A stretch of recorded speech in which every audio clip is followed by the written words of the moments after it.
প্রতি বছরের 5 ডিসেম্বর বিশ্বব্যাপী পালিত হচ্ছে আন্তর্জাতিক স্বেচ্ছাসেবক দিবস। 1985 সালের 17 ডিসেম্বর অনুষ্ঠিত জাতিসংঘের অধিবেশনে সারা বিশ্বে স্বেচ্ছাসেবীদের অবদানের কথা সর্বত্র তুলে ধরা, যে কোনো দুর্যোগে মানবিক সহায়তা প্রদানের লক্ষ্যে তাদেরকে দক্ষ করে গড়ে তোলা এবং স্বেচ্ছাসেবা গুরুত্ব তুলে ধরে নাগরিকদের স্বেচ্ছাসেবায় আগ্রহে গড়ে তোলার উদ্দেশ্যে এ দিবস পালনের সিদ্ধান্ত গৃহীত হয়। সমাজে বেঁচে থাকার জন্য মানুষের একে অপরের সাহায্য সহযোগিতার প্রয়োজন। মানুষ সর্বদা অন্যকে সহযোগিতা করতে চায়। বিভিন্ন উদ্দেশ্যকে সামনে রেখে সংঘবদ্ধ হয়ে মানুষ স্বেচ্ছায় বিভিন্ন ধরনের সংগঠন গড়ে তোলে। স্বেচ্ছায় রক্তদান, আর্থিক সহায়তা প্রদান, নিরক্ষরদের অক্ষরজ্ঞান প্রদান সহ বিভিন্ন সেবামূলক লক্ষ্যে নানান সামাজিক সংগঠন গড়ে উঠেছে।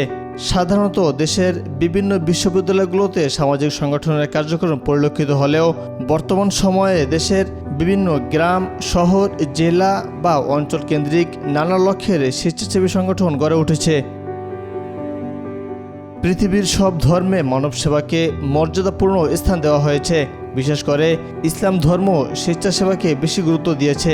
স্বেচ্ছাসেবা ও মানুষের উপকার করা একজন মুমিনের অন্যতম গুণ।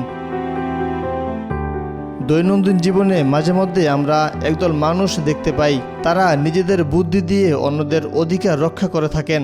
বিশেষ কোনো দুর্যোগে ও ক্রান্তিতে এই সংগঠনগুলোর সদস্যরাও সক্রিয় হয়ে ওঠে। আশা করা হচ্ছে ভবিষ্যতে নানান স্বেচ্ছাসেবা প্ল্যাটফর্মের মাধ্যমে আরও তরুণ স্বেচ্ছাসেবকদের আকৃষ্ট করা যাবে। মহিউদ্দিন আহমদ, আজকাল।